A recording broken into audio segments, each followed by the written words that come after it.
G'day everyone and welcome to On the Outer. I'm Gus and I'm here with my co-host Tom. Thank you, Gus. We're here back to look at round 7 and I won the tipping. Well, we'll get to that in the in the second edition, which of course you can catch every Thursday night on YouTube. So make sure you're checking that out if you're not already. But it's heading into round 8, Gus, and after round 7, they do say that that's when the ladder starts to take shape. Only sort of 1 or 2 changes historically happen to the final 8 after round 7, and I think that rings true for me at least. I feel like where we are now, certainly with the top 6, feels relatively entrenched, and then there's a few teams fighting it out for those last spots. But it looks to me like this finally makes sense for the first time this year.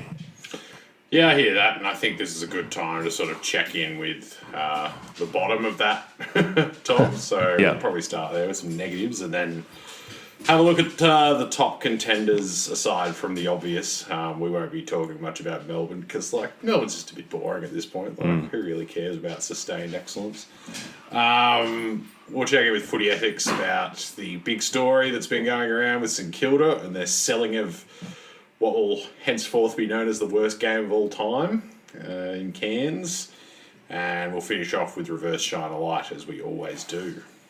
Well, you can look forward to that. And, of course, don't forget to jump on and have a look on YouTube. The subscribe button is there just waiting to be pushed by you. So make sure you do that.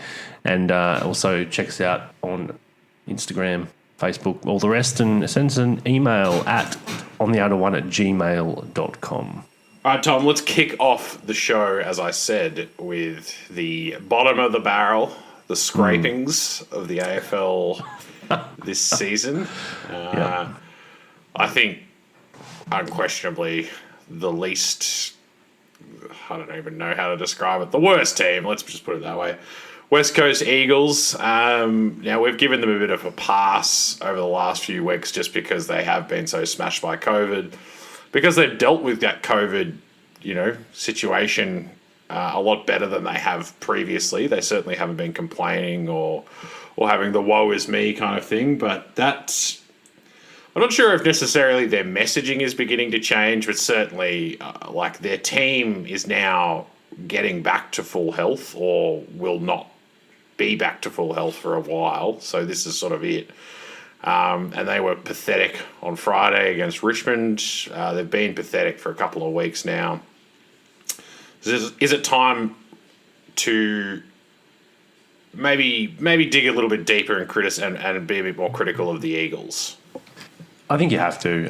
Look, I just said that we haven't been impressed with the way they've handled the situation, and that's all well and good. But, they've been absolutely obliterated 3 weeks in a row. And to be honest, Port Adelaide hadn't won a game when they played them. They beat them by 80-something points. And Richmond, who'd been very up and down this season and certainly not looking like a strong side, had come into that game and smashed them by over 100. And to be honest, the lack of pressure in that game was pretty astounding. It was very much like the phrase training run gets thrown around a bit, but this is about as close to it as you would see, especially at home for West Coast. I think it's the second worst loss ever in Perth.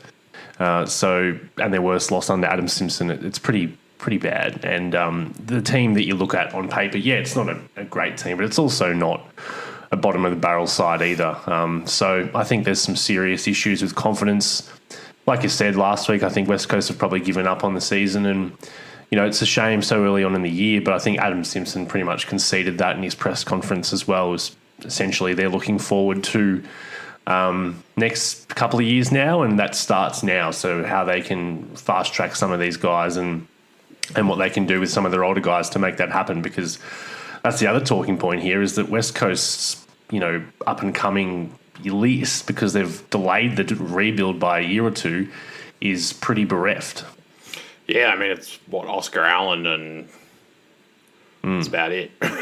Really. From the guys that we've seen, it's pretty much it. In terms of the top level, players who might be top level players, there's a couple of young guys on that team who could be okay, kind of role player AFL types, but no one that you're confident could be a star in the AFL apart from Oscar Allen, who's not playing at the moment because he's injured. So, yeah, I mean, watching that game on Friday just reconfirmed to me that they have given up on the season. Like, the ball use coming out of the back line, like, I'm not sure I've ever actually seen more players just kick the ball to the opposition in their own back 50. Like, I don't think I've ever seen that happen more times. So there was that particular one, and this is just a single, not trying to single him out, but Naish, like, taking that ball in the goal square, getting a free kick, and then just playing on and just kicking it directly to Dion Prestia. And it's like, are you still playing for Richmond, mate? Like, what's going on here? Yeah, well, it was actually a record. Richmond's first half score from turnover was an all-time record. There you go. Well, I mean, I didn't even know that, but clearly. It's also sort of hard because, like, it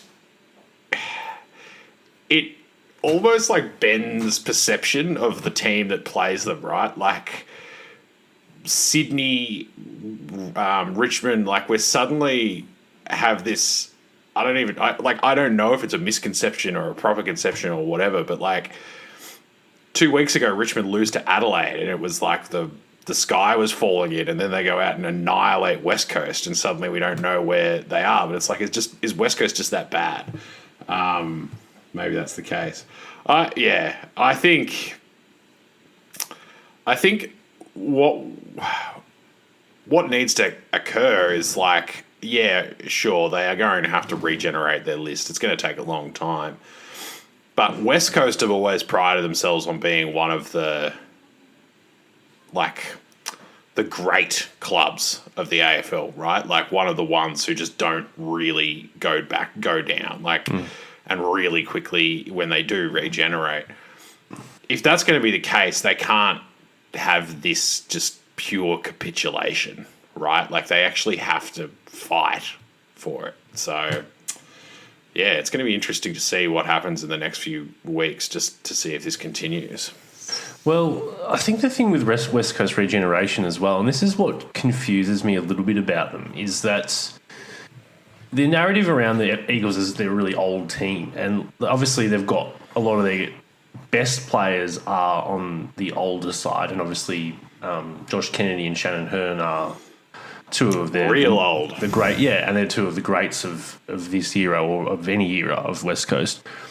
But the core midfield is in their prime. Like, Kelly's 27, Sheed's 27, Yo's 28, Gaff's 29, Shuey's 31. That's the age when this should have been built around now. But I think you can just write off Yo and Shuey at this point. Well, yeah, you can, and that's probably part of the problem. But it shouldn't be that. It shouldn't. They should have been able to navigate this better, because all the talk around being Tim Kelly when they did, and obviously they paid overs for him, and everyone knew that at the time, and that's borne out. But, like, that, adding a player of his age to that midfield at that time makes perfect sense. And even now, they would have been planning for this peak to happen now, when these players are in their sort of mid-late 20s. That's when it happens. So I don't really understand why this has all come crashing down now for West Coast. I feel like it should have been a couple of years from now when those players are done. And then you factor in the fact they've had 6 top 20 picks in the last decade, which is, it's hard to really fathom how any list management team could allow that to happen, really. Like, one of them was Jared Brander, who's gone now as well. So there's nothing there, and they've allowed that to happen, thinking that they should be contending right now, but they're just not. No, and I think it's partly the injuries. I think it's partly that, you know, some of these players have just aged, it seems, a decade in a couple of weeks. Like Shannon Hearn, I mean, I agree, he's one of the great players of West Coast's history, but my God, like, he can barely move at this point. You see him try and, like, chase somebody around at the half back line. You're like, what are you doing out there, Shannon? He finally plays as old as he looks. Yeah. Like he's looked like he's taken about him 45 15 years, since he was 22, and now he plays like it. Yeah. But all these guys that are like this sort of 27, 28, 29, Darling, McGovern, they're all that age. They should be right now still in their peak of their powers, and they're all just not for some reason. I don't really get it. All right, let's move on, Tom, to another team who is down the bottom of the ladder, but I think is a little bit more optimistic about their future, I suppose, at least in the medium term, is North Melbourne. Certainly sitting certainly along with West Coast, one of the worst team in the competition at this point, you would say. But they are one of those sides that is got a lot of young talent, it has to be said. Jason Horne-Francis has sort of launched himself into the AFL in a way that, I mean, I think draft watchers were fairly confident that he was going to be good. I'm not sure if anyone thought he was going to be, what he is, which is almost seeming like he's a culture shifter in a manner of speaking. Like, I mean, I've had people sending me messages saying like he's their best player already. He's not their best player, but he really is one of those dudes who's just like walked in and thrown himself wholeheartedly into the game. And then the rest of the other young players in there, like Simpkin and Larkey and guys like that, are really showing what could be a good core in the future. Yeah, look, I think they've got a good call. I think I think Simpkin's having a disappointing season, to be honest. I think he probably should be their best player, and he just sort of isn't. And you can argue Cunnington, the absence of him is hurting Simpkin, but they shouldn't be relying on Ben Cunnington at this stage anymore anyway. So I'm of the view that I think North are probably worse than what they should be. I think that their actual best 22 isn't a bottom two. I think it's better than that. And I think they're underperforming. Like I really disagree with that. Well, all of the good work that they did in the back half of last year has now been undone because they're right back to where they were in, this time or even later in the season in 2021. So, yeah, I fully expected them to be a much better team this year than what they're showing. So, to me, that there's some issues that are broader than just the playing list. And I'm wondering, I've been big on the idea that in modern footy you don't have a senior coach who's a, all things to all people type role. There's a much more managerial type thing. And I think they've got that in Dave Noble. I think that's why they appointed him and got him across, because he had been a footy manager and he's worked in those kind of roles in the past, which is fine. And I think he probably could be good in that position, managing. But who's their strategist? Like, you look at their coaching department, they've got John Blakey there, who has been in the system a long time without really having any kind of goes at senior roles. And he's more of a manager type guy anyway. These modern, young, innovative coaches like Caracella, Kingsley, Uze, even like Don Pike, what he's done with Sydney, that's what takes the lift from a team, I think, from being an okay team to really, really making a difference with their on-field performance, is having a really solid strategist. And to me, Noble is not that. Noble's the managerial guy, and then they need to have someone else coming up with the more on-field game plan stuff, because I have no idea what North's game style is. Like, it's just a hodgepodge of trying and get the ball as far away from the defence as long as possible, and it's just not stacking up. I mean, I appreciate that. I just don't think that the team is that good. Like, I think it's got, as I said, it's got some good young players, but like outside of like Larky, Zerha, Thomas, LDU, and Simpkin, and then Francis, and who's a first-year player. I mean, and maybe Hugh Greenwood. I'm not sure how many dudes would actually get games for other clubs. Well, Ben Mackay's a good fullback. They've got that position, I would say, pretty well locked away.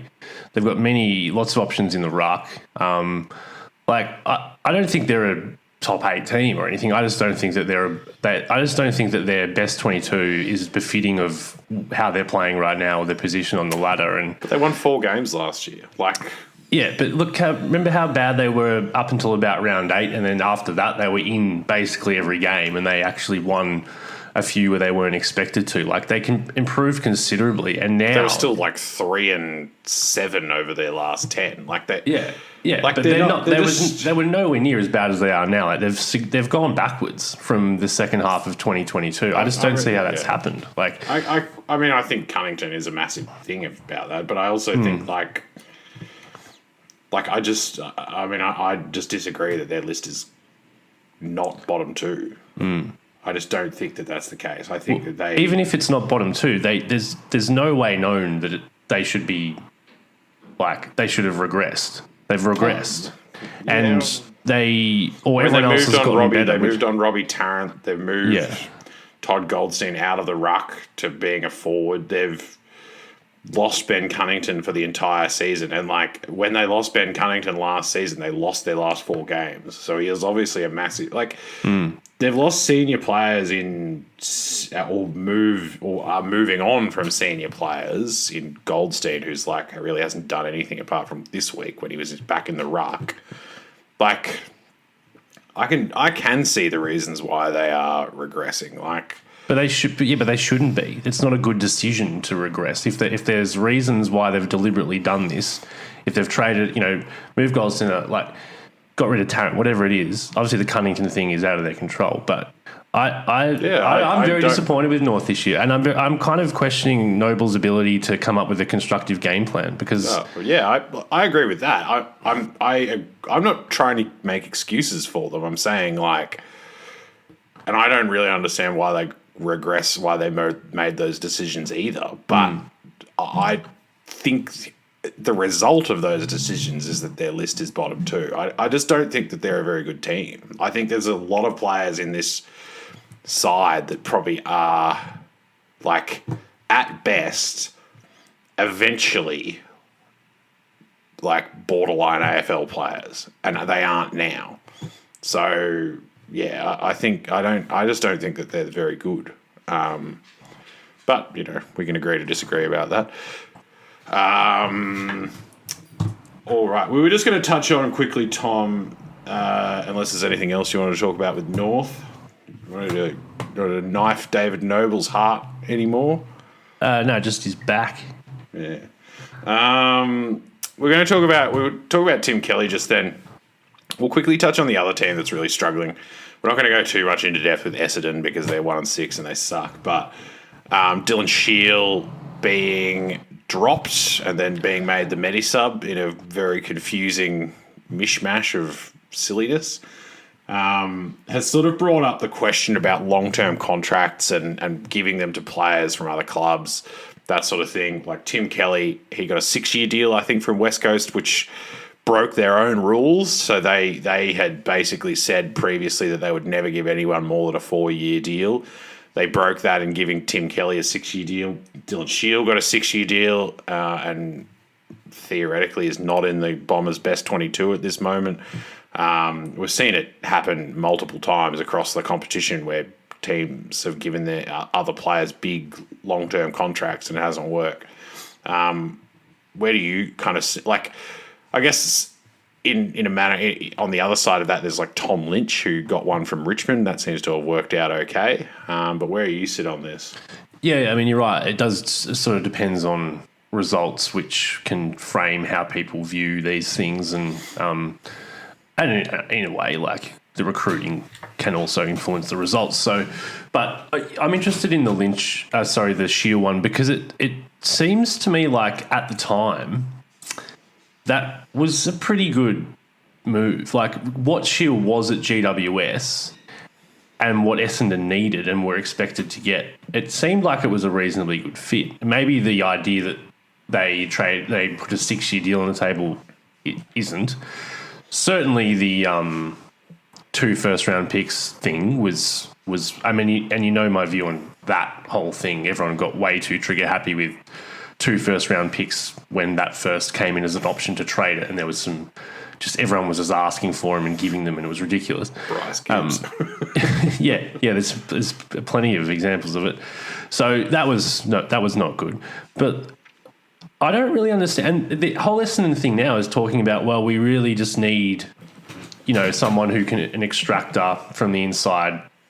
And then Shiel it's almost like they've wanted him to be something that he's not. And I still don't really understand why they don't just play Shiel in his natural position, not worry about, getting heaps and heaps of inside 50s precision ball from him. Just play him in that role that they seem to need.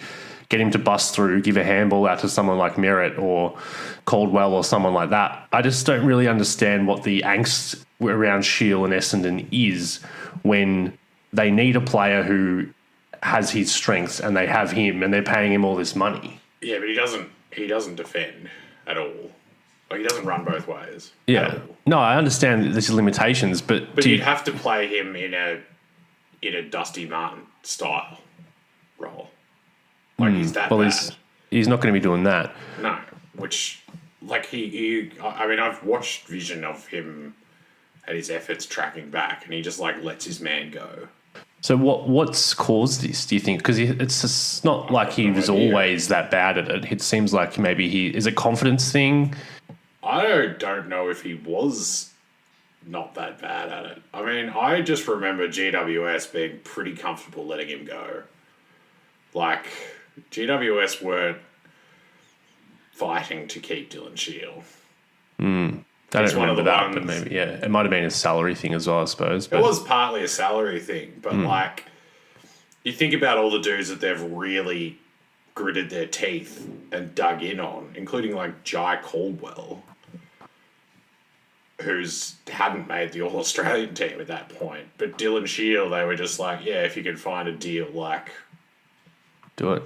So do you think, is that like a due diligence issue then? Is that Essendon haven't properly scouted? Essendon's cooked, man. Like, the coterie groups probably said, oh, we need a star midfielder. Went and told Dodoro to get one. And he went and got Dylan Shiel. And everyone was happy, apart from the Essendon supporters who knew that Dylan Shiel wasn't what they thought they were getting. Yeah, I just can't believe that there's not a role for him. I understand what you're saying about defensive running, but to just play as a purely as a centreman who just extracts the football, you can't do it anymore. Especially not. I mean, as well as I do. Like, the way that Ben Rutten wants to defend, it doesn't work if you don't have midfielders tracking back. Like, you have to have coverage because the defence.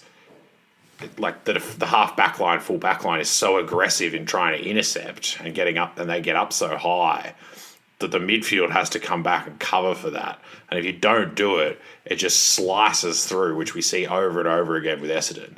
And like, it just turns into a rolling overlap through the middle of the ground. And like, anyway. Can I just ask you one more on Shield, just with regard to his demotion and then half remotion? Yeah. I mean, what did you think of that? It was some people very critical, but do you think that it's possible? And this is just a possibility that he wasn't dropped as some statement, that he was just dropped because he was literally the 23rd best player that week, and then he was subbed because of it. But that would ignore the context of dropping him, right?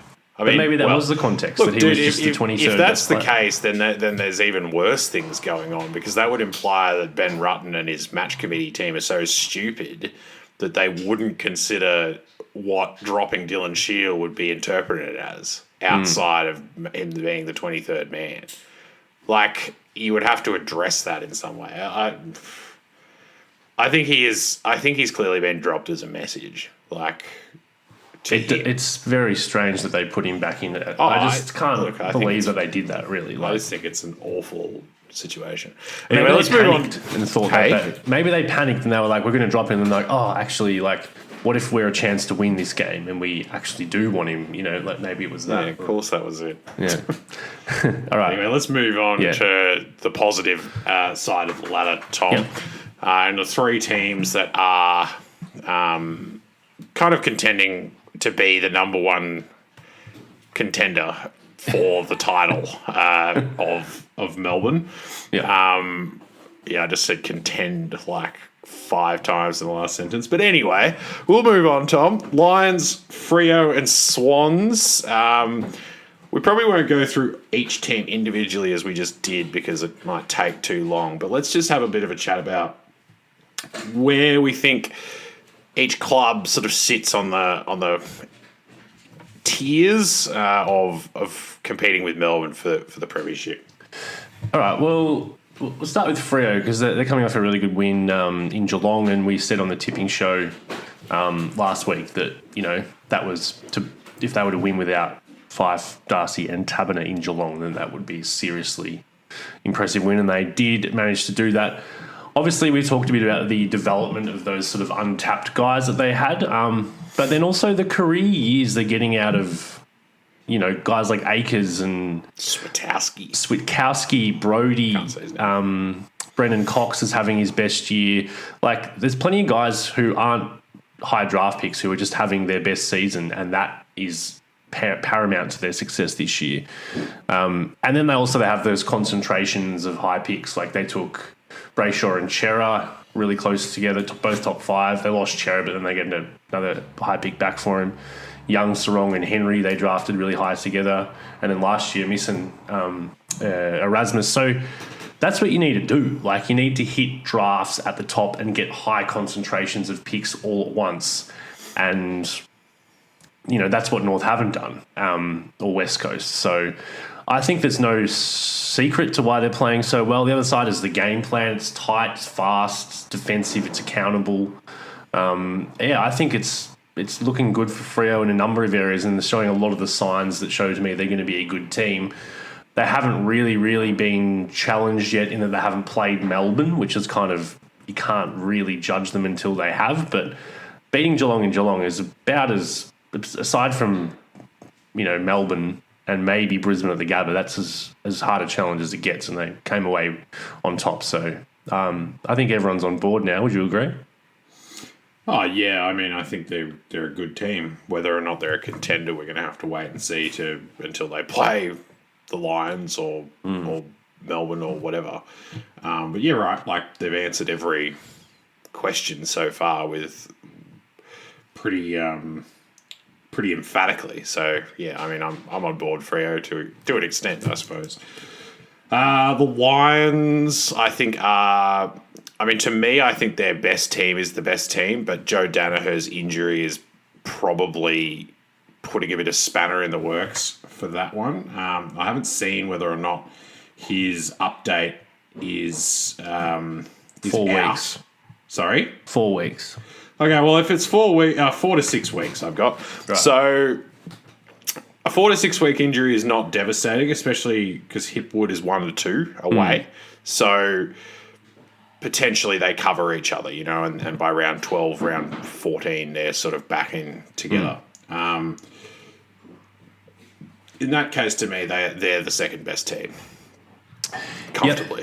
Yep. Yeah, and they showed that by smashing Sydney. To be honest, I think that right now they are the best team. Like, obviously, I think Melbourne are the best team in the league, but right now, on terms of the form at the moment, I think they're playing the better footy. And this sounds very weird to say, but Melbourne haven't played anyone yet. Like, I know they're better than everyone, but they haven't played another top 8 team so far this year, which is just like, we're just assuming they're great because they're playing so well, but we haven't actually seen them in a really tough, game against a fellow top 4 aspirant. So, but maybe those teams aren't in the top 8 because they've played Melbourne. Yeah. Just broken their spirit. Yeah, thanks, Michael Gleeson. No, I think it's right, but I just think that it is something, definitely. Like, they haven't played another contender yet, so we're just not quite sure. Brisbane, I think, are playing electrifying footy. To me, it's about how do they beat Melbourne. Like, and we saw Hawthorn on the weekend try a few things, which I thought was quite interesting, tagging Ed Langdon on the wing, and then also looking at, they didn't quite execute this all that well, but, do you send someone to May as a defensive forward, and who in Brisbane could do that? I think Mitch Robinson's the obvious choice for Langdon. But then forward, McStay, but do they need him to be more of a marking target? Because he's pretty important. Kick 1 or 2 goals, I think, and do that job. Yeah, maybe. I was even looking at, do they throw someone like Gardner, like someone who actually is a defender, throw him forward as a bit of a purely as a defensive guy? Because I feel like if you shut down Langdon and May, that's not all you need to do to beat Melbourne, clearly, but it's two pretty significant pieces of the puzzle. That's their transition game, basically. Yeah. Like it's the 60-metre pass to Langdon and then he runs 40 metres. Like, it's basically how they get the ball from one to the other. Yeah. And then Sydney are very, very good when they play well, and then are pretty bad when they don't. Like their gap between their best and their worst, I think, out of these 3 teams is the biggest. And it's probably that inconsistency for me that puts them on the bottom of this list, I think. Like, I think Freo have shown us enough now that you're pretty confident in what you're getting at the very least. And Brisbane are just awesome. So, yeah, I would go like that. I would go Lions, Freo, and Sydney. Yeah, I think I would too. I'd be very interested to see Freo and Sydney play. I think that would be because, again, like, we don't really know. But, yeah, you're right about the Swans. I think it's probably a little bit to do with their youth as well, just the inconsistency. Like, they're not quite... don't have that quite, the physical maturity in a lot of they do have it in some areas, but not all over the park, and enough experience as well. But they're bloody exciting, the Swans. Like, it's funny how when they were really successful a decade or even 15 years ago, it was very much not their go. It was all about defence and dour play, whereas now you're looking at guys like Warner and McInerney and Blakey and Heaney and Papley. Like, they're probably the most watchable team just about in terms of the individuals in there anyway. So, yeah, no, they're good. Everyone loves the Swans, but I think I agree. I've got them in that order too. Melbourne, Brisbane, Freo, and then Sydney. What a wacky group of contenders. Funny little bunch. All right, Lemons, hit the sting for footy ethics, please. Omar raised me not to tell Vince. I might think it hit the post. Footy ethics. All right, Tom, you have got a footy ethics question. Now you're going to lead this because, you're fired up about this, about the question that we're going to raise. Am I? Yeah. All right. No, I think it's just an interesting topic. Like, obviously, we're talking about St Kilda selling games here, or anyone selling games. Of course, the game against Port Adelaide was played in Cairns. St Kilda have sold games to Cairns in the past, or sold games to play them in Cairns, home games in Cairns. They have done it other areas as well over their history. St Kilda, traditionally not a strong club financially, always on the precipice, basically, always just straddling that black-red line. Lots of AFL support financially over the years as well. So I understand that this is something that clubs have to do from time to time, and they're certainly not the first club to do it. But I just really don't like it from a competition integrity point of view. And I'm wondering about, the ethics of this from an actual evenness. If we're going to have home teams play home games away from their venue, not through any choice about on-field matters, but purely about needing to get a leg up to match other clubs in terms of off-field spend, that's an issue, I think. That doesn't speak to an even competition, because you should have 11 home games and 11 away games. And we understand occasionally it doesn't work out 100%. There's lots of games that share clubs that share home grounds, so those things get skewed as well. But largely that's what we should be aiming for. And right now, St Kilda have lost a game that, they were inaccurate. I'm not saying that they lost it because they played in Cairns, but it certainly didn't help, and they should have been given the opportunity to play that game at Marvel. Port Adelaide have got an extra win that they might not have got. St Kilda have got an extra loss that they might not have got. So it skews the competition, I think, in a way that is unfair when it doesn't relate to on-field matters. It's purely about the financials. So I don't know what the answer is, but I don't think the AFL should allow this to happen any longer.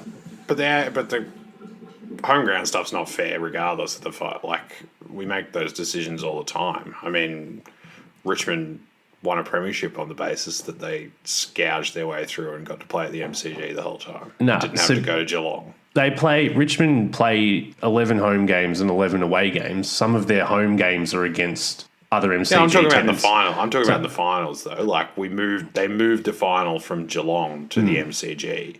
Yeah, well, Based they on scheduled it there, but that's always happened. I mean, I don't think that that's necessarily fair either. But this isn't about. That's about being able to the fans being able to go to the games. This is it's about money. Like, Well, it's about the number of people that you get through the gate. I guess that would be an element to it, but I think it's the ethics of that are about being able to actually exhibit the game to the people that it's for. I mean, if that was the case, like, the team who finish higher on the ladder's fans are getting screwed over because they don't get to go in, like, No, they to still their get to home go. game. They get to go to a lot of more of them get to go.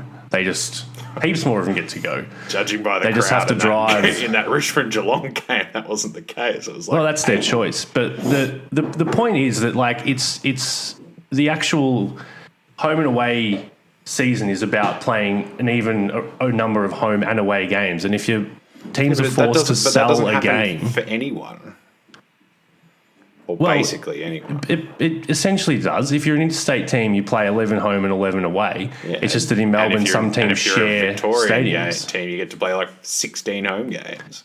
But your home games are also other teams' home games when you play them. Like, I get it. I Yeah. get the point, but I'm Yeah. saying that, like, you can't make an argument about fairness of competition because, like, the competition is already fundamentally skewed because Melbourne has 18 or 10 teams or whatever and 2 grounds. Yeah, I mean, that's pretty reductive to say that we can't institute fairness because there's 10 teams in Melbourne. Like, there's lots of issues around. Like, Yeah, but like, I think this playing is a very St Kilda fairly playing minor in- issue. I don't think it is. I think a team that is forced to sell a home game and give another team, like, it's way easier for Port Adelaide to play in Cairns than it is for St Kilda. So I think that, like, the idea that a team should have to sell a home game is something that it's an off-field issue that it affects an on-field equity issue. And I just don't think it sits right. Like, the AFL needs to come up with another way. If clubs are really, really desperate for this extra money, however much it is, the AFL needs to come up with another way that doesn't affect the fixture. That's my view anyway. No, fair enough. I just don't. I think there's way more, like, the AFL fixture and the AFL, like, scheduling of games in places is not fair and is not even, I don't think, designed to be fair. It's not fair in that not everyone plays each other twice or once. But Yeah. I don't think I think it's fair in where the games are played generally, except for this. Well, I don't agree. I mean, the Eagles have to go 11 times to somewhere other than, or 10 times somewhere other than Perth. And then they get 10 games that are 100% their home game, whereas teams in Melbourne have to play home games against other yeah, but MCG that's still tenants not, or other. that's still, I mean, you're saying that's an equalisation. I don't think that's the case. I think the travel is way more onerous than getting to play 19 games at home in Melbourne. Yeah. Well, Saints shouldn't be paying to travel to I don't think Queensland. they should either. I'm not saying I agree that St Kilda should be selling games, but I just don't. Out of all of the issues of lack of fairness, I just don't think it is the thing. Like I just don't think it's that big of a deal. It's that relevant. Anyway, let's move on to Reverse Shine a Light. Tom.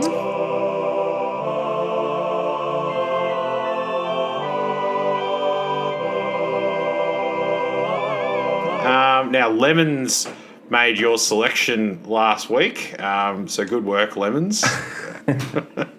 Now, who did you pick? I picked Big Sammy Durham from the Bombers. I'm not sure. Hey, I think it was a pretty average game, nothing too outstanding. But you might have the stats there for me, or a better idea of how he went. He had 17 touches. We had 7 clangers in those touches. Look, he might have made the best, but like I don't know if that is necessarily that good. This because like Essendon was so bad that you sort of. Yeah, well, you know. Let me check. I'll check the best for you, Tom. I'll check it. I would be surprised if you did. Oh, I mean, me too, but I'm just... There weren't many good ones. No, he did not make the best. So you were cut down for that one. No point for you. So I picked Darcy Gardner. My idea was that he would shut down Isaac Heaney and thereby sneak into the best with a powerful defensive performance, but I don't reckon that happened. No, well, he got annihilated by Buddy, I think, instead. Yeah. So, no, he didn't make the best, and as far as I can remember, I'll just check the stats there, Tom, but I don't think he had a spectacular game on the stat sheet either. Nah, so 14 possessions. So, probably not. No, I think he was genuinely the worst player on the ground, unfortunately. But this week, Gus, who are you looking to bring yourself back into contention? I am picking Daniel McKenzie, wingman from St Kilda. Yep. I think St Kilda will be a bit stung by a lot of things. The criticism of both their performance and then the stuff about them selling the game and how that makes them the worst club in history, apparently, according to some unnamed commentators like it's you. It's not about St Kilda. It's about the AFL. I'm joking. Yeah.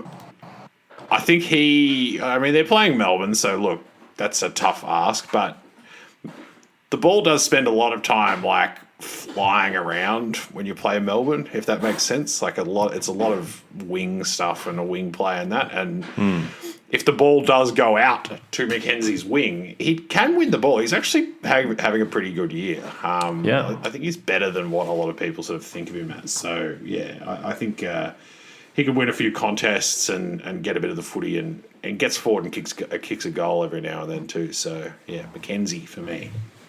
I actually think that is a pretty good pick because he could, after what Hawthorn did last week, he could be the guy that tags Langdon. Yeah. And if he does a good job there, then that's well on your way. I'm sticking with the Freo party, and as you can see here, the old school jumper. Hey, Lucky Schultz. Lockie J. Schultz, who I think he's having a pretty good year. Maybe he doesn't quite get the accolades that some of the other guys have been getting, but he's a very solid player down the forward line and pretty effective. So, yeah, it could be due a little bag and up against North Melbourne. That may be very much on the cards for him. So, Lockie Schultz for me. All right. Good on you, Tom. Let's finish up the show there. Alrighty. After we had a little bit of a fight about St Kilda. It wasn't about St Kilda, it was about the AFL. All right. If you keep telling yourself that from your Richmond ivory tower. All right, everyone, we'll leave the show there. Thanks for tuning in. You can catch us on our Tips show on Thursday night as well, where we've got some pretty exciting news, a.k.a. I won. If you want to get in touch with the show, whatever. If you want to get in touch with the show, you can hit us up on theadder1@gmail.com or any of our social channels. Give us a subscribe. Wrong side on YouTube. Comment, like, share, all that stuff. But most importantly, smash that subscribe button. We'll be back next week as well, Tom, with another show, assuming you haven't cut me off by then for all my cracks in this one. We'll see. But until then, we'll catch you later. See you then. Ciao.